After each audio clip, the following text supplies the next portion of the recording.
यदि वह कार्यालय में लौटते हैं तो हम इस कठोर दृष्टिकोण की निरंतरता देख सकते हैं। डोनाल्ड ट्रंप के अब्राहम समझौतों ने इजराइल और कुछ अरब राज्यों के बीच संबंधों में सुधार किया। कुछ देश अन्य शक्तियों के साथ अपने संबंधों को मजबूत करने का प्रयास कर सकते हैं।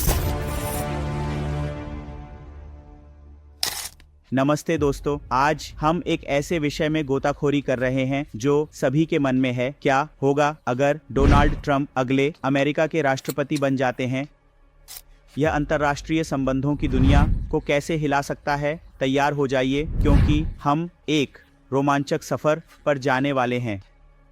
आइए वैश्विक राजनीति पर संभावित प्रभाव का पता लगाते हैं। पहले आइए अमेरिका और चीन के संबंधों के बारे में बात करते हैं। डोनाल्ड ट्रंप के पिछले कार्यकाल में चीन के साथ तनाव में वृद्धि देखी गई। यदि वह कार्यालय में लौटते हैं तो हम इस कठोर दृष्टिकोण की निरंतरता देख सकते हैं। इसका मतलब अधिक व्यापार विवाद और तकनीकी प्रतिबंध हो सकता है। कुछ विशेषज्ञों का मानना है कि यह एक नए शीत युद्ध के परिदृश्य की ओर ले जा सकता है। आइए नाटो और यूरोपीय सहयोगियों की ओर बढ़ते हैं। डोनाल्ड ट्रंप की पिछली राष्ट्रपति पद ने इस संबंध को प्रभावित किया है। उन्होंने अक्सर नाटो के सदस्यों की आलोचना की कि वे रक्षा खर्च के लक्ष्यों को पूरा नहीं कर रहे हैं। एक दूसरे कार्यकाल में नई अमेरिका की नाटो के प्रति प्रतिबद्धता में कमी आ सकती है। इससे यूरोपीय देशों को अपनी रक्षा क्षमताओं को बढ़ाने के लिए प्रेरित किया जा सकता है। अब हम मध्य पूर्व पर विचार करते हैं। डोनाल्ड ट्रंप के अब्राहम समझौतों ने इजराइल और कुछ अरब राज्यों के बीच संबंधों में सुधार किया। हम इन समझौतों का विस्तार करने के लिए अधिक प्रयास देख सकते हैं। हालांकि ईरान के साथ संबंध और भी तनावपूर्ण हो सकते हैं। डोनाल्ड ट्रंप का अधिकतम दबाव अभियान फिर से शुरू किया जा सकता है। रूस के बारे में क्या? खैर, डोनाल्ड ट्रंप का पुतिन के साथ संबंध बहुत बहस का विषय रहा है। डोनाल्ड ट्रंप के दूसरे कार्यकाल में अमेरिका रूस संबंधों को सुधारने के प्रयास देखे जा सकते हैं। इससे पूर्वी यूरोपीय देशों को चिंता हो सकती है जो रूस से खतरा महसूस करते हैं। यह यूक्रेन में चल रहे संघर्ष जैसी स्थितियों पर भी प्रभाव डाल सकता है। खैर, जलवायु परिवर्तन एक और महत्वपूर्ण क्षेत्र है जिस पर विचार करना चाहिए। डोनाल्ड ट्रंप ने पहले अमेरिका को पेरिस समझौते से वापस ले लिया था। यदि वह कार्यालय में लौटते हैं तो हम वैश्विक जलवायु प्रयासों में अमेरिका की भागीदारी कम होते हुए देख सकते हैं।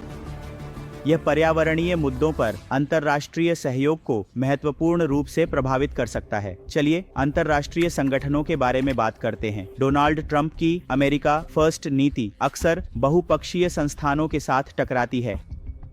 हमें अमेरिका का संयुक्त राष्ट्र और विश्व स्वास्थ्य संगठन जैसे संगठनों के साथ जुड़ाव कम होते हुए देखने को मिल सकता है। इससे वैश्विक शासन में नेतृत्व का शून्य उत्पन्न हो सकता है। व्यापार एक और क्षेत्र है जहां बड़े बदलाव देखने को मिल सकते हैं। ट्रंप के पिछले कार्यकाल में संरक्षण नीतियों की ओर एक बदलाव देखा गया था। हमें अधिक टैरिफ और द्विपक्षीय व्यापार समझौतों पर ध्यान केंद्रित करते हुए देखने को मिल सकता है। यह वैश्विक आपूर्ति श्रृंखला और आर्थिक संबंध को फिर से आकार दे सकता है।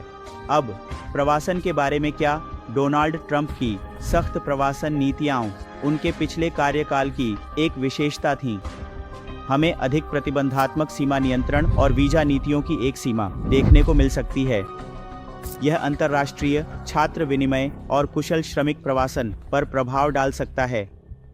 आइए सीमा भू राजनीतिक परिदृश्य पर विचार करें। डोनाल्ड ट्रंप की अप्रत्याशित शैली वैश्विक अनिश्चितता को बढ़ा सकती है।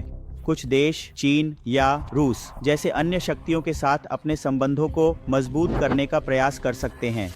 हम वैश्विक शक्ति संतुलन में एक बदलाव देख सकते हैं। अंत में चलिए अमेरिका के बारे में सोचते हैं।